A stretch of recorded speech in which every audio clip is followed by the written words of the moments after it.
सुनने में आता है तो एक रोंगटे खड़े हो जाते हैं कि ऐसा दिन है जो शायद ह्यूमैनिटी के मॉडर्न ज़माना है, उस ह्यूमैनिटी के दौर में ऐसा भयानक काम किसी ने नहीं किया। इवन 9/11 मेरी नज़र में दुनिया तो इसे बहुत बड़ा मानती है, मेरी नज़र में 26/11 बहुत छोटा था।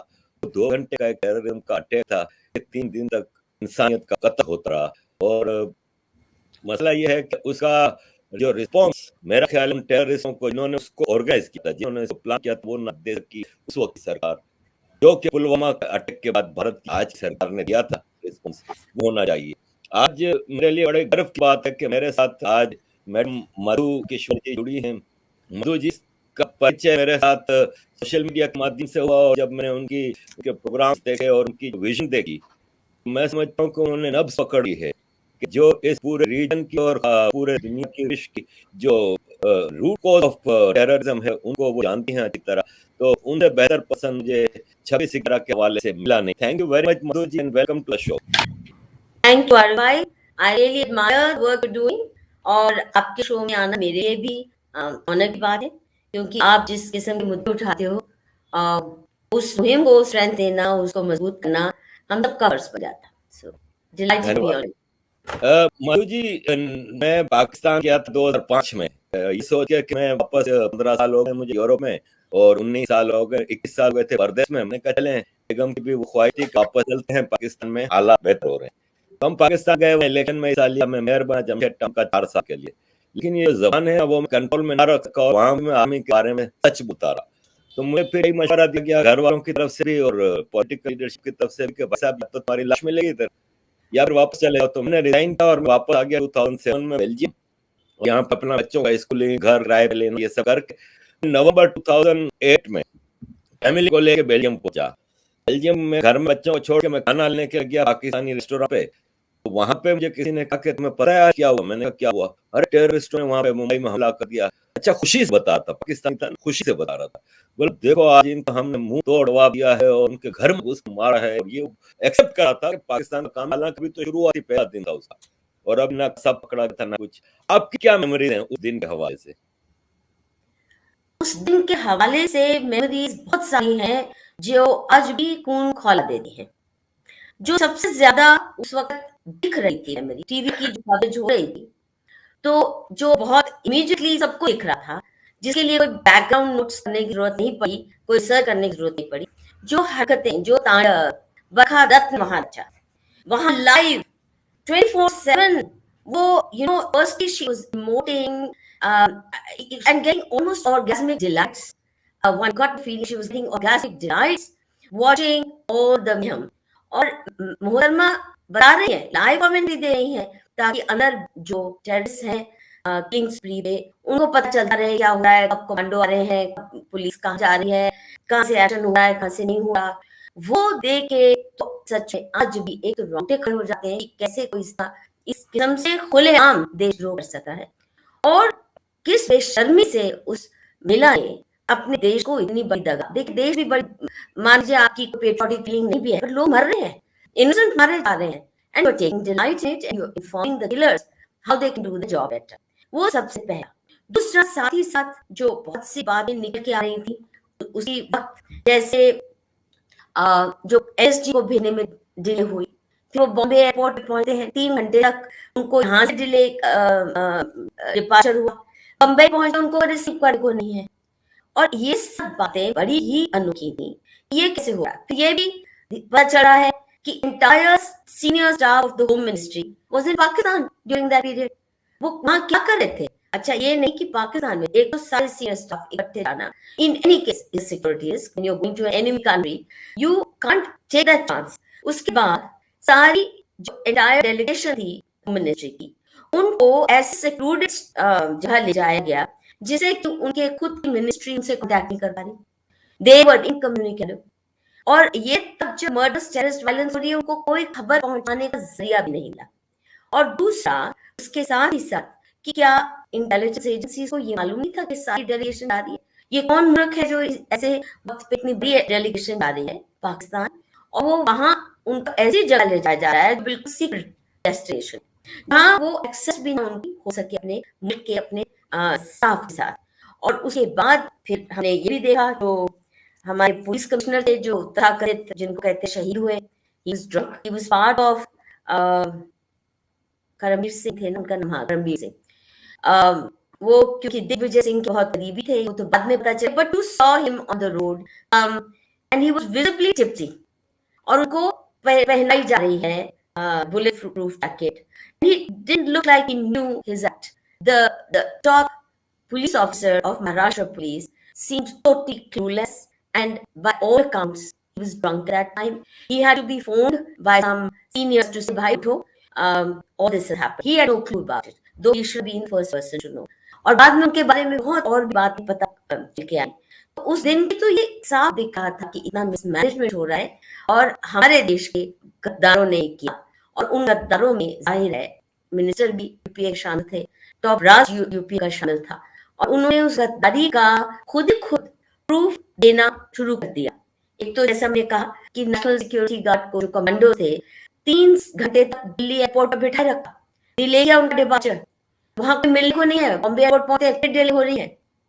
तो ये सब देखने के बाद तुरंत जो शुरू हो गई कि ये हिंदू टेरर की जो थी भी करनी शुरू कर दी, जिसमें फिर जो नेक्स्ट होम मिनिस्टर आए, उस वक्त शायद होम मिनिस्टर थे शिवराज पाटिल, और उसके बाद उनको रिप्लेस किया चिदम्बरम ने, और जैसे बिल्कुल ऑर्केस्ट्रेटेड नैरेटिव होता है, तुरंत बात शुरू हो गई कि ये तो हिंदू टेरर ग्रुप था, हिंदुओं ने कराया, ये आरएसएस की या इजरायली कमांडोज ने कराया है वगैरह।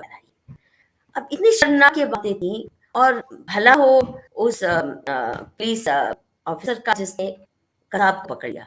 एक बहादुरी का काम जो उस दिन एक हुआ वो था कसाब का पकड़ा जाना, और कसाब के पास बहुत एविडेंस थी, पर कसाब ने भी गले बांधे हुए थे, शायद अगर डेड बॉडी मिलती तो वो भी सिद्ध हो जाता कि ये हिंदू था। तो इसका मतलब महाराष्ट्र की पुलिस, मुंबई पुलिस कॉम्प्लिसिट थी, एटलीस्ट टॉप क्लास, और बहुत लोगों ने अपनी जान गंवाई, वो जाहिर है वो कॉम्प्लिसिट नहीं थे, और उनको गोली लगी, तो जो पुलिस कमिश्नर थे उस वक्त के, but you know the sad part is उसको हीरो बना दिया गया, उसके नाम के मेमोरियल, उसके नाम के, वेयरएज वो गद्दार की पंक्ति में ही खड़ा होना चाहिए था, और कोर्ट मार्शल नहीं कहते पुलिस के लिए, but he should not have been treated as a hero just because he was drunk and got hit and killed, but he didn't lead his force. Main बात साफ उस दिन दिख रही थी, उस रात को, अगले दिन ही, that he was not leading his force. He was ready to, and he got shot dead simply because he was not fully in control of his senses.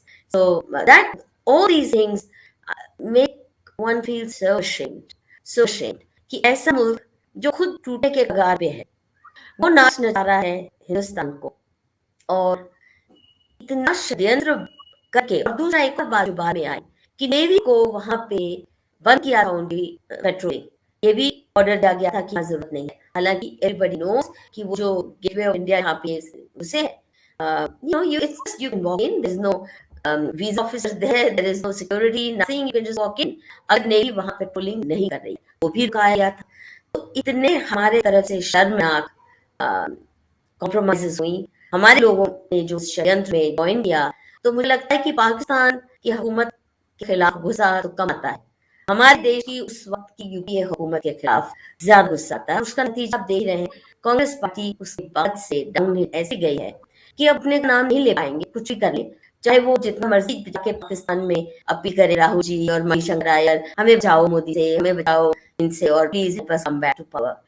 तो पाकिस्तान की मदद से जो भी पावर में आना चाहता है वोटर तो उसको कम से कम वापस नहीं आने देगा, एंड दैट इज कांग्रेस की जो मार्जिनलाइजेशन है और डेसिमेशन है, सो वेल डिजर्व्ड। मैम आपने कहा कि इसके बाद कांग्रेस उठी नहीं, लेकिन उसके बाद एक साल बाद जो इलेक्शन हुए 2009 में, उसमें भी कांग्रेस गवर्नमेंट बन के बैठ गई। नहीं उठी का मतलब, I am saying they started going downhill, they just need जो एक हाई मॉरल ग्राउंड होता है ना किसी भी गवर्नमेंट का, जो 2004 में जब आए हैं, दे occupied a certain high moral ground, और उन्होंने बहुत ही ज्यादा प्रो पीपल नौटंकियां की, आरटीए, उसके बाद ये right to education, one of the worst piece of legislation this country has ever known, ऐसे कई सारे उन्होंने एक्शन लिए, कई सारे कानून बनाए। तो वैसे ऊपर से सत्य तौर पे उनका रेटोरिक जो था वो था pro people, pro tribal, pro women, pro this, वो नौटंकियां उनकी बहुत सक्सेसफुल रही, और यूपीए की एक बड़ी खासियत रही। अगर आप उन दिनों की याद करेंगे तो आप याद होगा कि प्रधानमंत्री भले ही मनमोहन सिंह रहे, पर असली पावर सेंटर सोनिया गांधी थी। और सोनिया गांधी पहले तो खुद प्रधानमंत्री डायरेक्टली बनने की कोशिश की, जब लगा कि ये लोगों के हालत से नहीं उतरेगा तो उन्होंने she backed out, but look at the clever game. फिर सेटअप की जाती है एक unconstitutional body, national advisory council उसको कहा जाता है, और उसमें चुन चुन के फॉरेन फंडेड एनजीओस लाए जाते हैं देश भर के, जिन्होंने पहले ही ये सारा तामझाम इकट्ठा networking, as you well know, foreign funded NGOs का हिंदुस्तान में बहुत ही नॉक्शियस, बहुत ही पॉइजनस रोल है।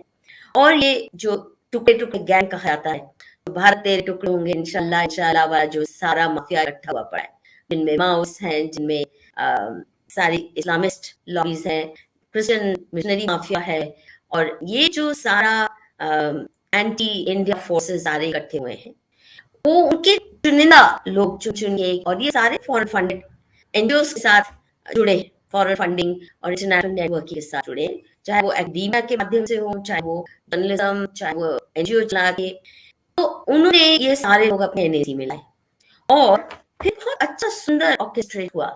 You know, many of these people were old friends of mine, और इनका पतन तो अपनी आंखों से देखा कि कैसे एक अनकॉन्स्टिट्यूशनल पावर सेंटर बना के ये इतने वाहियात कानून लाए जा रहे थे, बट उसकी इमेज मेकिंग बहुत अच्छी थी, उसकी पीआर बहुत अच्छी थी, उसका सेलिंग points बहुत बढ़िया थे। And then you had, you know, Sonia ji, clever enough, she had Nobel laureates like Amartya Sen and a couple of others in her दरबार।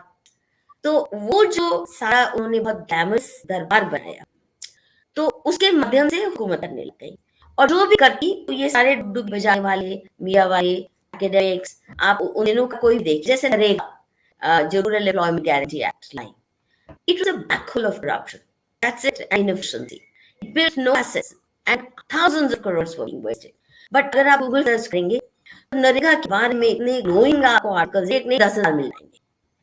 कोई क्रिटिक नहीं की जगह नहीं उन्होंने छोड़ी। मीडिया नाचा था उनके इशारे पे, और एकेडमिया उनकी गोदी में खेल रहा था, उनके आंगन में खिलवाड़ करने। You know, she had them all playing in her दरबार, including foreign academics. तो जब आप इन लोगों के साथ मिलकर हुकूमत करती हैं, तो 3-4-5 साल तो उनको लगा लोगों को कि बहुत pro people, pro tribal, pro पर, प्रो दिस, प्रो विमेन बातें हुई हैं, पर धीरे धीरे उन कानूनों की परतें जब खुलने लगी, तो सबको समझ आ गई कि ये बहुत ही नुकसानदायक कानून है। In the name of social justice बहुत ही नॉक्शस किस्म के कानून आएंगे, और आज भी उनको डिसमेंटल करने की बात यह है कि मोदी सरकार की भी हिम्मत नहीं हुई अभी तक, क्योंकि उनको आसपास और ऐसा बना दिया गया। पर फिर भी कम से कम जनता अवेयर हो गई, और 2009 के बाद तो इनके स्कैम के बाद एक के बाद एक स्कैम आने लगे। So yes, they won that election, no doubt, और शायद बीजेपी तैयार भी नहीं थी 2009 में। जैसे ऑल्टरनेटिव मिला मोदी के रूप में एक इन्विग्रेटेड बीजेपी, क्योंकि 2009 में तो अडवाणी जी थे in his 80s and tired soldier, so he obviously could not match the genius, the combined genius of all these forces. But the moment people got an alternative, they booted Congress out. और अब आप देखिए बहुत मुश्किल हो रहा है इनको अपने में। मैम वापस मैं आपको 26/11 के दिन ले जाता हूँ। पाकिस्तान ने जो ये प्लान किया था, वो उसके 2 पार्ट थे। एक ये था कि जितनी दवाई उन टेररिस्टों के जरिए पहुंचा सकते हैं पहुंचाएं, इसके बाद ये हो कि वो मरी हुई उनकी लाशें मिलें, तो भारत में एंटी हिंदू फीलिंग्स बढ़े, और ये लगे कि आरएसएस का काम है, और वहां पे हिंदू नेशनलिज्म के खिलाफ भरपूर एक मुहिम चली। लेकिन कसब पे पकड़ जाने से वो मुहिम कामयाब ना हुई। आपका क्या ख्याल है कि अगर कसब ना पकड़ा जाता और मारा जाता तो सिनारियो क्या होता? बिल्कुल, आप बिल्कुल यू स्पॉट ऑन। कसब पकड़ना इस देश के लिए कोई डिवाइन इंटरवेंशन था, क्योंकि वो भी बाय चांस पकड़ गया।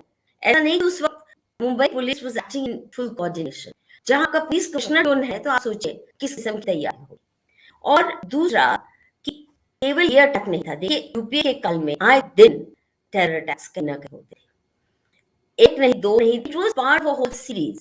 पर ये अटैक इसलिए क्योंकि ये लाइव चला, 3 दिन चला, और ऐसी जगह पे, you know, financial capital of India, 5 star hotel, फिर रेलवे स्टेशन, फिर जो जूइश हाउस जो था वहां पे, मतलब it was playing out live in front of your eyes. So I think जो इसका असर हुआ, it left a very deep impress, और उसके बाद जो खुलासे होने शुरू हुए इसके, तो उसको रजिस्टर करने में, क्योंकि हिंदू टेरर की थ्योरी उन्होंने फ्लोट की, और उसके तुरंत बाद ही दिग्विजय सिंह किताब भी रिलीज कर रहे हैं हिंदू टेरर पे। आप देख लीजिए, दिग्विजय सिंह आज कोई मोहल्ला की इलेक्शन नहीं जीत सकते, म्युनिसिपल काउंसिल की इलेक्शन नहीं जीत पाएंगे जिस प्रांत के वो चीफ मिनिस्टर रहे 2 बार। He is not in a position to go and show his face to his people. ये हाल कर दिया उन्हें अपना। तो ये तो बात नहीं, मतलब इनको सजा तो मिली है, पर पर्याप्त सजा नहीं। If you ask me, Modi government should have actually done a thorough investigation into intelligence failures, in complicity of senior officers, in complicity of senior politicians, including ministers, issued a white paper और इसकी public trial होनी चाहिए थी, fast track public trial on camera, और ये relay होनी चाहिए थी।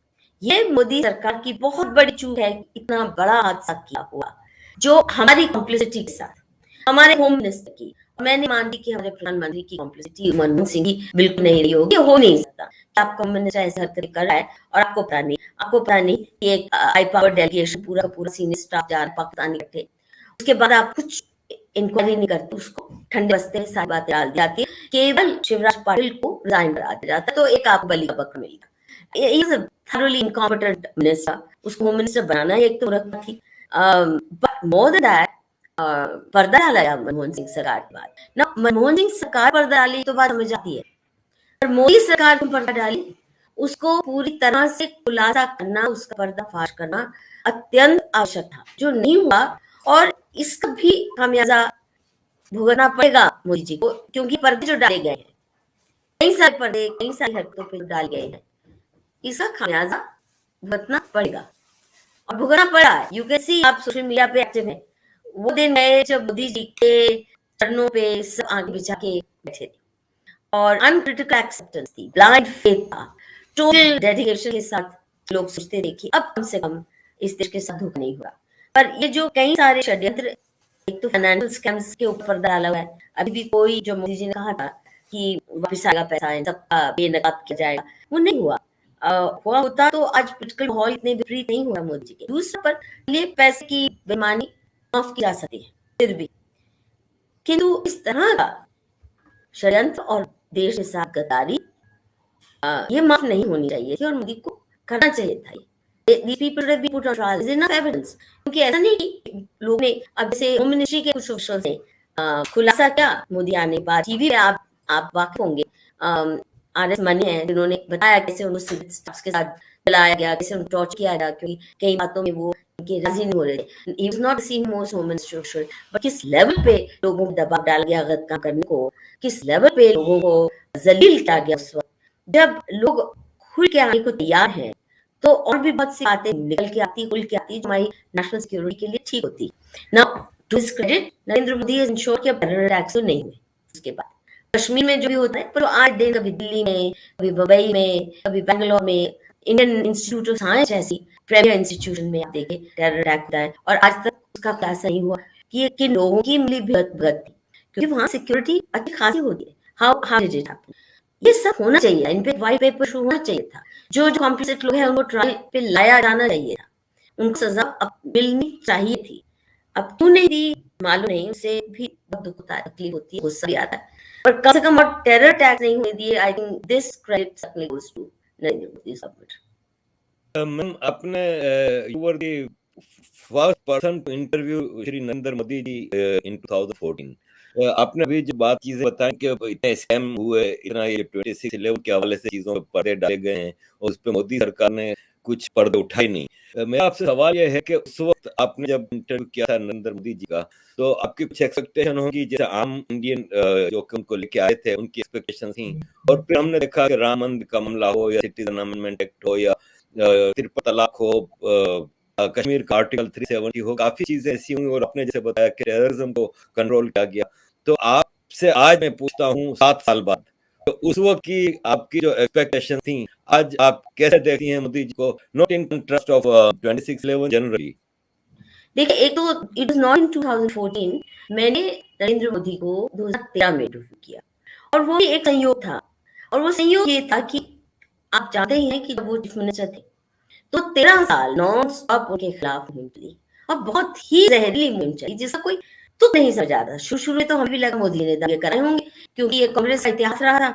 कांग्रेस कायदे रंगों की राजनीति मुस्लिम लीग के साथ और इस्लामिक ग्रुप्स के साथ खेली थी, दोनों की स्टैंडर्ड ये ऑर्केस्ट्रा होता था, ऑर्केस्ट्रेटेड होते थे राइट्स, तो लगा कि शायद इन्होंने कराए होंगे।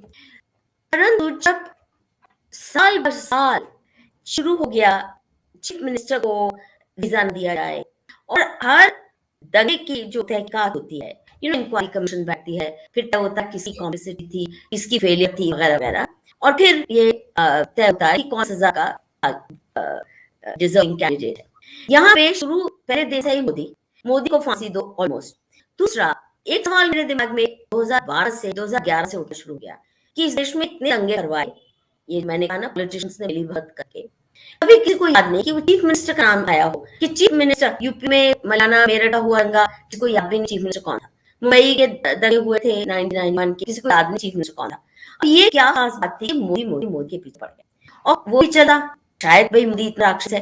किंतु जब इन्होंने वीजा मिले इसकी मुहिम शुरू कर दी और ह्यूमिलिएशन ये करनी शुरू करी कि कोई देश को वीजा नहीं और he is a mass murder. अच्छा, जेनोसाइड ऑफ मुस्लिम्स, अरे भैया मैंने जो रिसर्च किया 900 समथिंग मुस्लिम मरे, सॉरी हिंदू में 800 और 900 के बीच में, और करीब लेस देन 2000 मुस्लिम डेथ्स, और हिंदुओं की पुलिस फायरिंग ज्यादा हुई है। That's very important, which means कि पुलिस चुपचाप तो नहीं बैठी अगर हिंदुओं को मार रही है, इसका मतलब दंगे कंट्रोल करने की कोशिश की गई। तो जब ये इन्होंने बिल्कुल पहले ही उसको दोष करा करके स्टार्ट डिमांडिंग उसको फांसी दी जाए, और पूरी इंटरनेशनल मुहिम चली कि गुजरात जेनोसाइड है, ये तो हिंदू फासिज्म की लेबोरेटरी है। आई नो गुजराती सब, गुजरात में कहाँ आम नागरिक उठ के किसी का घर जलाने जाते हैं, ये तो ऑर्गेनाइज और स्ट्रेटेड दंगे होते हैं, गुंडा लाया जाता है।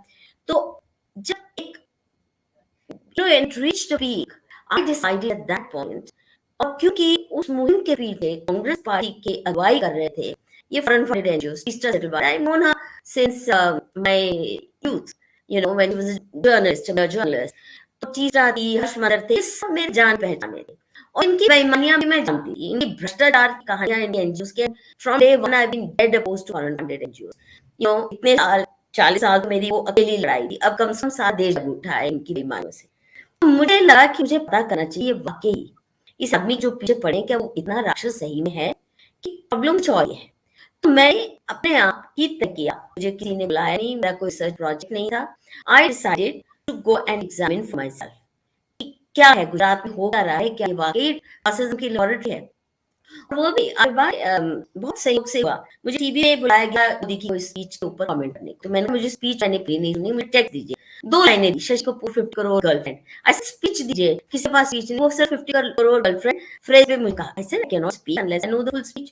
पर चांस मैंने वो स्पीच ढूंढ ली, स्पीच इतनी बढ़िया, इतनी उम्दा स्पीच थी वो, आई वाज स्टन्ड कि आदमी इतनी अच्छी स्पीच, बहुत sensitive toward women, towards their plight, कि उनको कैसे उसने गैस सप्लाई करने की कोशिश की, घर में पहुंचे वगैरह वगैरह, ऐसी बातें थी। तो मुझे लगा कि मुझे अब तहकीकात करनी है। So I spend several months, पहले I travel to Gujarat various districts concentrated on Muslim majority villages and mohallas to understand कि वाकई राक्षस है कि क्या है, इसकी कहानी क्या है। और मैं दंग रह गई। अच्छा, एक और मैंने ये बात की, हर इंटरव्यू को मैंने वीडियो रिकॉर्ड किया, क्योंकि बातें सुनने को मिल रही थी वो इतनी विपरीत थी, ग्राउंड रियलिटी की इतनी विपरीत थी वो बातें, तो इनका प्रोपेगेंडा था। मुझे लगा कि जैसे मुझे विश्वास होने में मुश्किल हो रही है, मेरे को विश्वास नहीं करेगा अगर मैं सिर्फ इसको मतलब सुन के लिख लूंगी। एक शब्द में, so hundreds of hours of interviews in villages, in बस्तीज, in cities, small and big of Gujarat.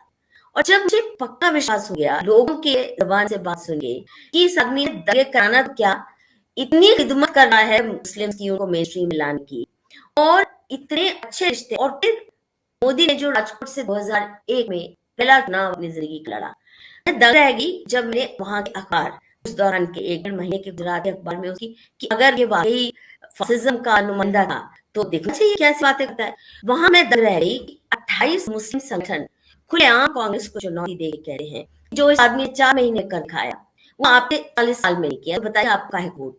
They were working for him, और वो सारी उसकी स्पीचेस में, कई सारी स्पीचेस भी ट्रांसक्राइब करके अंग्रेजी में भी उनका ट्रांसलेशन छापा।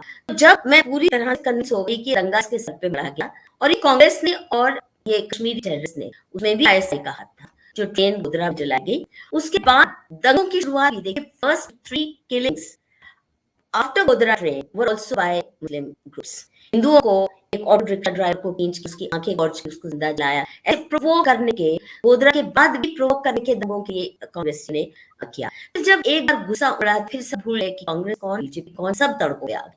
और फिर it was a free for all. किंतु जो मैंने रिकॉर्ड पढ़ी कि तुरंत this was the first time तुरंत आर्मी बुला के जॉर्ज फर्नांडिस से डिफेंस मिनिस्टर उस रात पहुंचते हैं, मुझे बुलाते हैं कि प्लीज आइए। अगले दिन से वो शहर का मायना करते हैं, आर्मी को बुला के वो सारा मैं डे बाय डे डॉक्यूमेंट किया कि वो क्या रहा था और झूठ कैसे उन्होंने झूठा नैरेटिव कैसे करा। तो वो मेरी किताब थी Modi Muslims and India and series of articles called Modi नमसीज, जो मेरे वेबसाइट पे मानुष के वेबसाइट पे आए ना। मेरी इंटरव्यूज जो थी 2013 की थी और अर्ली 2014 में किताब आई, पर आर्टिकल्स पहले आने शुरू हो गए। जो उस वक्त मोदी, देखिए my agenda was something totally different, which was कि ये उसके खिलाफ जो झूठा प्रचार है, जो उसने अच्छे काम किए हैं वो कहीं नोटिस में ना आए और ये आदमी सीधा फांसी के तख्ते पे पहुंच जाए। ये it's a very well orchestrated षड्यंत्र। और वहां भी जो सबसे पहले मोदी ने काम किया था, क्योंकि वहां दंगे बहुत होते थे गुजरात में कांग्रेस की हुकूमत के दौरान और टेररिस्ट ग्रुप्स भी बहुत पनप रहे थे, ये जो इनके नेताओं के भगत से, he crack down heavy on that terror groups. और मुस्लिम महिलाएं उस वक्त मैंने देखा गुजरात में मोदी की मुरी हो गई, क्योंकि जो उसने क्रैक डाउन किया, सारे डॉन या तो जेल में या स्टेट बाहर पहुंच के एनकाउंटर में मारे। उसे राहत आई, शरीफ मुसलमानों को भी राहत मिली। और मैंने कई औरतों को ये कहते, कई महिलाओं को कहते सुना मुसलमान कि कम से कम अब हमारे शौहर घर तो आ जाते हैं रात को ठीक टाइम से, हमारे बच्चे कम से कम गलत कामों में और स्मगलिंग और इस तरह के अंडरग्राउंड अंडरवर्ल्ड के काम में नहीं फंसेंगे। इस आदमी ने जो अनुशासन लाया, so he did a very good job of law and order there, very determined और crack down terror networks. He protected Gujarat from terror attacks. एक हुआ वो मंदिर पे, but development which was obviously beneficial for all.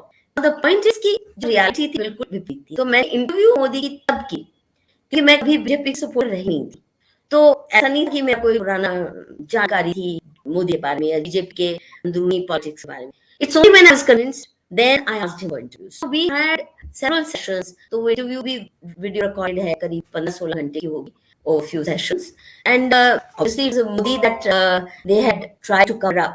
Now, but I would now have to admit, जो मेरी उम्मीद थी मोदी से वो तो पूरी नहीं, बहुत सी नहीं।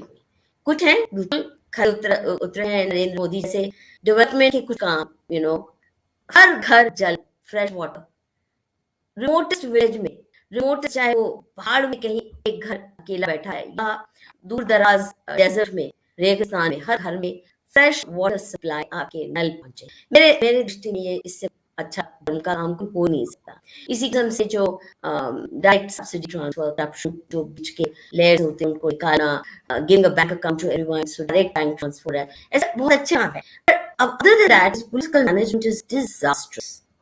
His choice of ministers and bureaucrats is very shoddy, and he's not a team player. See, as chief minister, he could get away with it, being the sole, showrunner. But पूरे देश को चलाने के लिए आपको बहुत काबिल, बहुत कॉम्पिटेंट और बड़ी टीम चाहिए।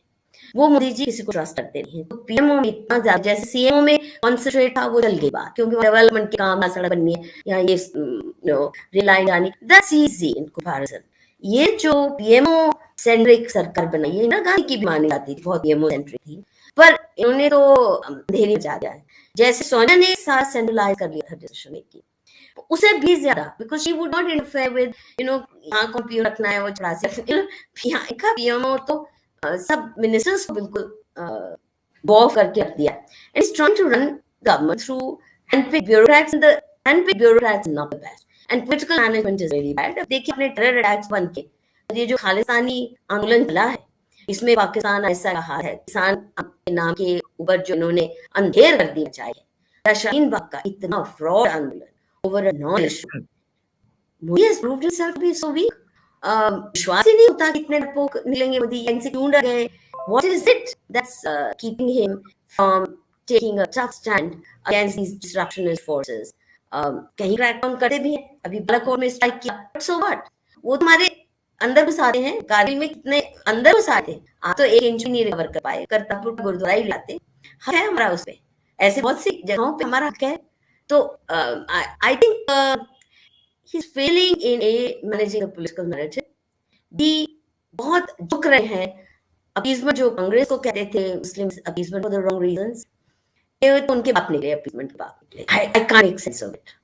क्या मजबूरी है या क्या मूर्खता है, या दोनों है, वो नहीं समझ आ रहा। बहुत ही अच्छाइयां भी उनकी अब शैडो हो रही हैं। ये जो उनके ऊपर इल्जाम आ रहे हैं कि नेशनल सिक्योरिटी के जो ये वाले बड़े मुद्दे हैं, there he is proving to be a real weakling, जो एक थाने का हवलदार जिस एजिटेशन को पहले दिन ही क्रश कर सकता था, आप हाईवे नहीं ब्लॉक कर सकते। इसी दुनिया में मैंने नहीं सुना है कि साल साल डेढ़ साल हाई ब्लॉक जाए। एंड टू माई माइंड ये ड्रेस रिहर्सल है आरिफ भाई, ये ड्रेस रिहर्सल है कि अगर पाकिस्तान और चाइना दोनों मिलकर अटैक करते हैं तो आर्मी को कैसे हर 10-20 मील पे रोका जाए, ऑब्स्ट्रक्ट किया जाए, सप्लाई चेन तैयार हो पाए, वहां ना पहुंच पाए। देखिए उस वक्त अगर आर्मी को फोर्स यूज करना पड़ता है सड़क से इन डिस्ट्रप्टर्स को हटाने का, कैन यू इमेजिन उस वक्त हमारे देश की क्या मिट्टी पली होगी। ये तो 2 दिन भी नहीं चले देना चाहिए था। हाईवे ब्लॉक करेगा, एजिटेट करना है करते रहो, किसी का रामलीला मैदान में बैठ जाओ, इधर बैठ जाओ, उधर बैठ जाओ। He is proved very weak in dealing with these people. So it's very disappointing, very very disappointing. Ma'am आपका प्रोग्राम शुरू होने वाला है इसलिए टाइम की शॉर्टेज है, वरना आपसे मैं भी 14 घंटे का इंटरव्यू करता। लेकिन यह है कि आखिरी सवाल है, इसके बाद एक और पॉइंट पर से बात करनी है। सवाल यह है कि पाकिस्तान एक थ्योक्रेसी है, पाकिस्तान एक डिक्टेटरशिप है और वहां पे सच बोलने की भी इजाजत नहीं है। वहां पे कुछ भी बात कोई करता है बंदा उठा लिया जाता है और गायब कर दिया जाता है। कंपेयर तो नहीं कर सकता भारत पाकिस्तान को, लेकिन अगर आप इस चीज को कंपेयर करें तो भारत में जिसको देखो कम्युनल हेट्रेड फैलाता है, हेट स्पीच के हवाले से भारत में कोई रोक नहीं है। मैं नाम भी ले सकता हूँ, लेकिन ऐसे कई जर्नलिस्ट हैं, खासतौर पर कुछ मुस्लिम लिखी महिलाएं हैं जो रोज की बुनियाद पे एंटी हिंदू और एंटी वो चाहती रहती हैं। इवन अपने बरखादत का नाम लिया कि बजाय इसके को पकड़ा जाता उनको बड़े बड़े अवार्ड दिए गए। और इसी तरह के आना यूब टाइप के कई मुस्लिम लिखारी हैं जो सुबह शाम राग लाते हैं भारत में तो फैशिज्म है और भारत में तो मुसलमानों के ऊपर इतना अत्याचार हो रहा है। You can not compare Muslim situation with any other country के मुस्लिम यहाँ पे जितना सुरक्षित है शायद यहाँ इंग्लैंड में भी नहीं है। तो मेरा आप सवाल ये है कि ये हेड स्पीच के हवाले से भारत में क्यों कोई काम नहीं होता? देखिए ये ही सबसे बड़ी हमारी क्या बोले बैड लक, बदकिस्मती है कि जितना खुला दिल है हिंदू समाज का, किसी को पराया समझने की आदत या संस्कार नहीं है।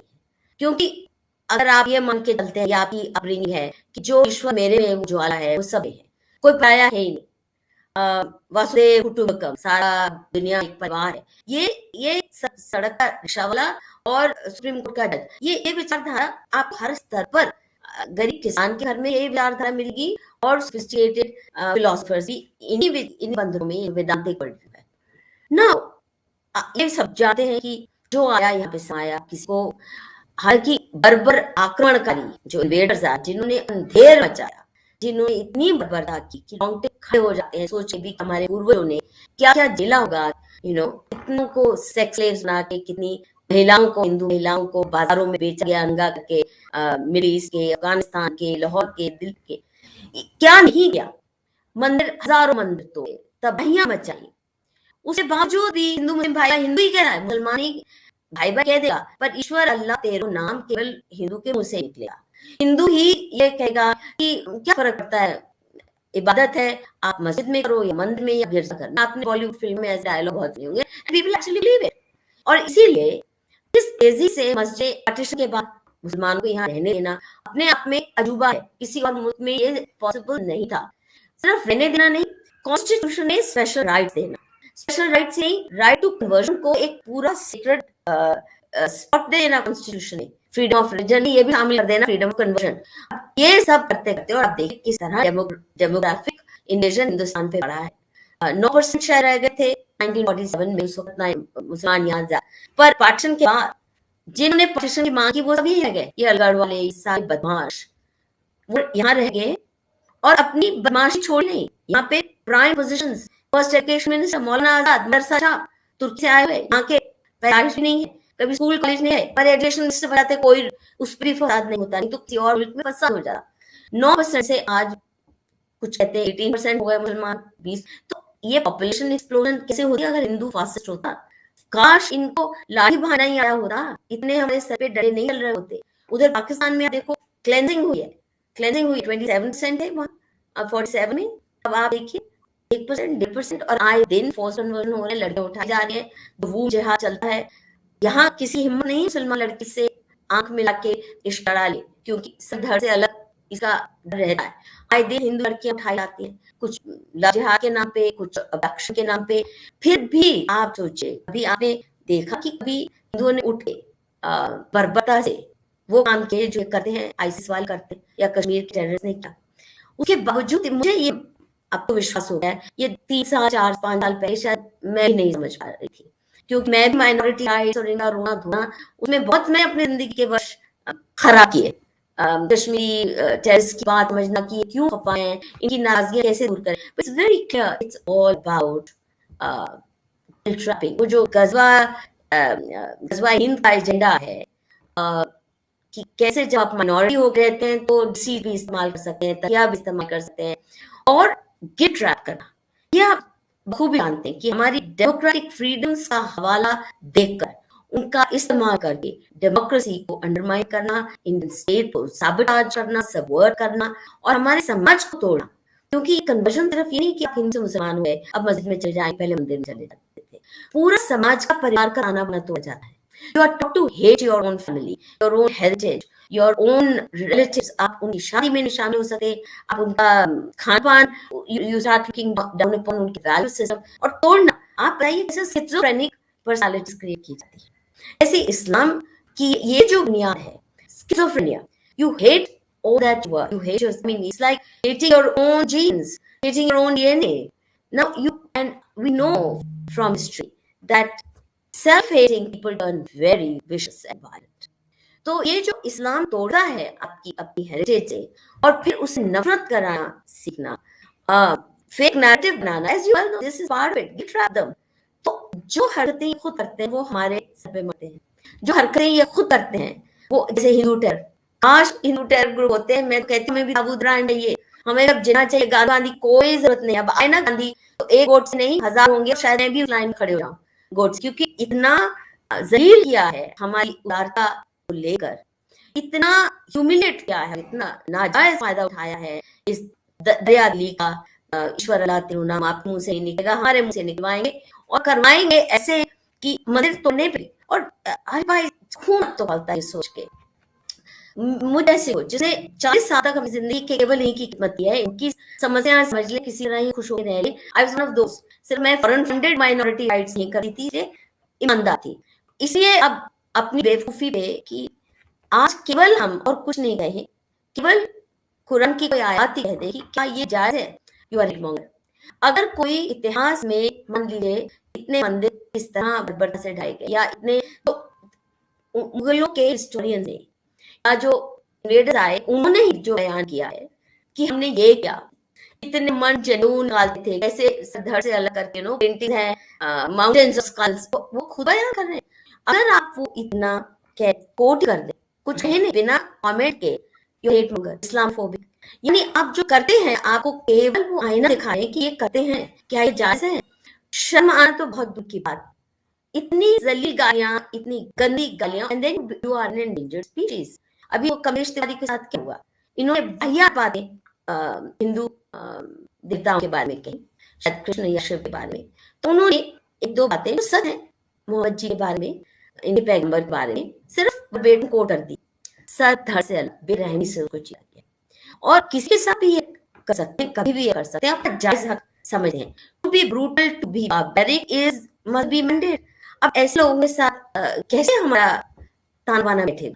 क्योंकि जब तक हम चुप थे और हमारे एकेडमिक क्यूरिकुलम को इन्होंने डोमिनेट कर रखा था, लेफ्टिस्ट हिस्टोरियंस ने, एएमयू हिस्टोरियंस ने, जेएनयू हिस्टोरियंस ने, जिन्होंने इतना डिस्टॉर्टेड वर्जन हमें बताया, they taught us to love those who had vandalised our civilisation. अब लोग सोशल मीडिया के जैसे आप में बात कर पा रहे हैं, हम बढ़ पा रहे हैं एक दूसरे को, और नए नए तथ्य निकल रहे हैं, तो अब लोग नहीं बैठ रहे, बस कोट कर दे रहे हैं। तो ये चल पड़ते हैं, आपको बंद कराएंगे, ट्विटर के प्लेटफॉर्म से आपको बैन कराएंगे, अभी आपके ऊपर एफआईआर दर्ज कराएंगे। अभी ये देखिए रामदेव ने इतना कह दिया कि इंजेक्शन की जरूरत नहीं है, मेरे पास जो आयुर्वेद के इलाज हैं काम कर रहे हैं, और मैं तो मानती हूँ क्योंकि मैंने कोविड इंजेक्शन नहीं ले, मैं तो बाबा रामदेव का फॉर्मूला क्यों 2-2.5 साल और अपने को बच्चा रखी हूँ।